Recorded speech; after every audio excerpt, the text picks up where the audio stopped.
Alright, this video is designed to help us with what are called arithmetic series. And an arithmetic series is basically just an arithmetic sequence, again, all added up. Remember that a series is just the summation of all the terms in a sequence, right? Or a series, sorry, is the summation of all the terms in a sequence. So up top, you'll notice that we've got a summation. We've got our sigma. It's going from 1 to 200 of the arithmetic series. Again, the sequence of an arithmetic sequence is just like a linear equation. So we know that 2 times I minus 1 is like saying a slope times our variable minus a constant, which is what an arithmetic sequence will look like. So we know it is arithmetic. We could also double check that. We could find the first few terms, which wouldn't be a bad idea. If I plugged 1 in, again, 2 times 1 minus 1, well, 2 times 1 is 2, minus 1 is 1.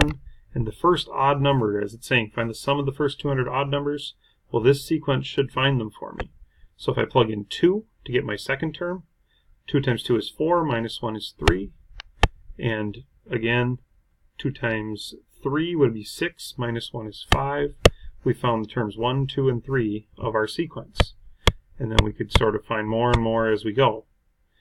If we go to the end of our sequence, right, we're going to plug in 200. 200 times 2 would have been 400. Minus 1 would be 399. And just previous to that, well, it would have been 199 times 2, which would be 398.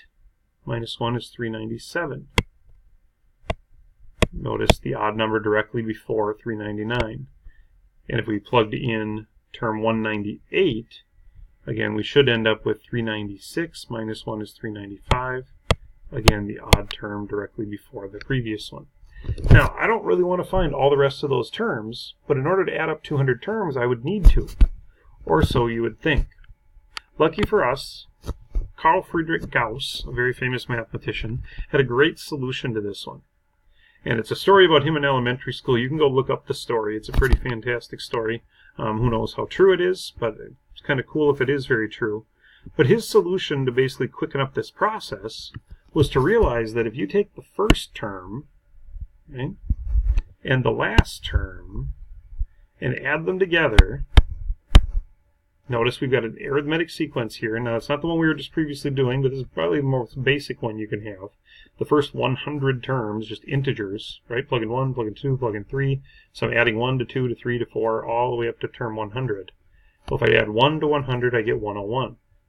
If I take the second term and the second to last term, they also add to 101.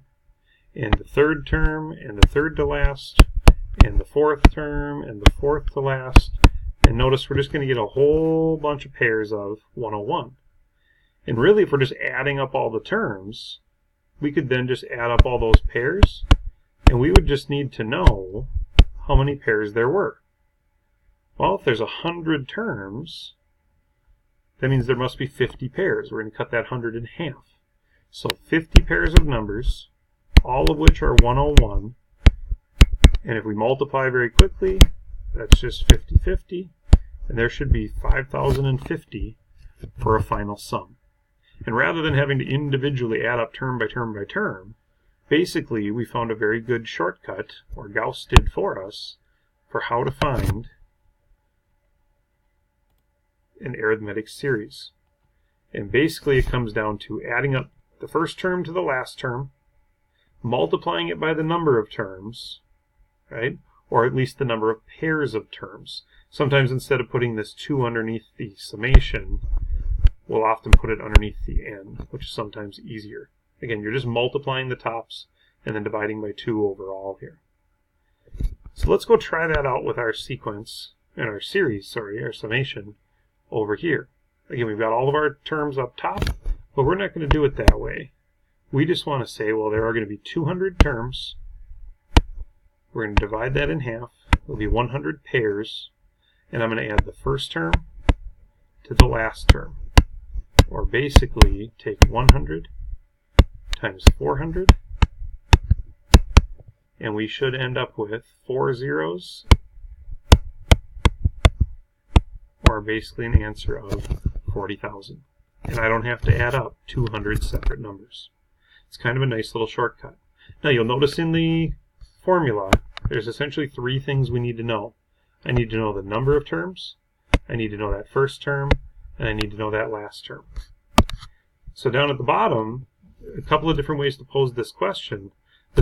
First, let's start with the one on the left. Find the sum of the first 50 terms. So immediately I know that I'm going to say 50 over 2 times. And again, the sum of the first 50 terms, often denoted as capital S sub 50 there, right? The number of terms. This one up top could have been capital S sub 200 if we were doing the first 200 terms of the summation. The first term of which, notice I know is a 9, so I'm good there. The problem is, dot, dot, dot, I've got this ellipsis here. I don't know what the last term is. So before I can use my shortcut, I probably need to set up my sequence. So let's do a sub n, the first terms of the sequence. Now notice from 9 to 17, I'm adding 8. And from 17 to 25, I'm adding 8. So this appears to be arithmetic, which means I should be able to, so I'm going to move that down a little bit. I should be able to determine, well, hey, the common difference was 8. That means that a sub n equals 8 times n plus. If you remember our shortcut for finding our little extra piece here, if we plug or we take our first term minus our difference, we would have essentially started at a 1. Or if I plug in 1 now, that's 8 plus 1 is 9. 2 would have been 16 plus 1 is 17. It seems to be getting us the right numbers. Well, that means we just need to know the last term. Well, I know I'm going to find 50 terms here. So let's find 8 times 50, or essentially 400, plus 1 should be 401, and that will be the last term.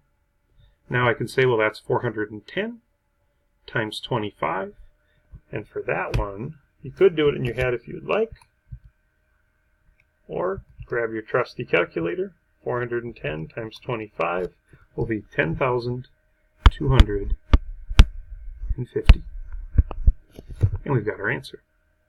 Again, we need those 3 parts. How many terms? First term and last term. So notice in the summation to the right, we already have the first term, we already have the last term. So again, we can find the sum equal to something divided by 2. The one trick is, again, the ellipsis in the middle here. I don't know how many terms that is. We'll come back to that. But I know I'm going to take 1 plus 85 to save myself time, and then multiply that by those number of pairs. Well, in order to figure out the number of terms, we know that the last term was an 85, and the first term was a 1. We also know the common difference. It looks like I'm adding 4 each time to get from term to term. So if I think back to my formulas that I have, remember we have a formula that says any term can be found by taking a previous term plus the common difference n minus x number of times. So if I plug in 85 and I start from term 1, I know my common difference is 4. And I can say that that's going to be n, because I'm not sure how many terms it is. But remember, x would have been term 1 right now, right? Since this term is a sub 1. So I'm going to say n minus 1 times. I'm starting at term 1, and I'm going to take a certain number of steps that I'm going to find here. So 85 equals 1 plus 4n minus 4. So distributing a little bit, let's keep going up here. 85 is equal to 1 plus negative 4 would have been negative 3. So add 3 to the other side, and n must be 22. 85 was term a sub 22. We have 22 total terms. Well, that means that 86 times 11 will be the sum of the first 22 terms, and 86 times 11 is equal to 946. So there you go. I hope that helps you with arithmetic series. A good idea for many of these, by the way, is to set up the actual series notation. Sometimes that's helpful as well, which we can do over here at the left side. Now that I know my sequence was 8n plus 1, I could have said that the summation from n equaled 1 to 50 of this sequence should really be equal to my shortcut down here at the bottom. So don't be afraid to set that up to help yourself out as well. But otherwise, if you have any questions, make sure you talk to your teacher. Good luck, happy adding, and have a great day.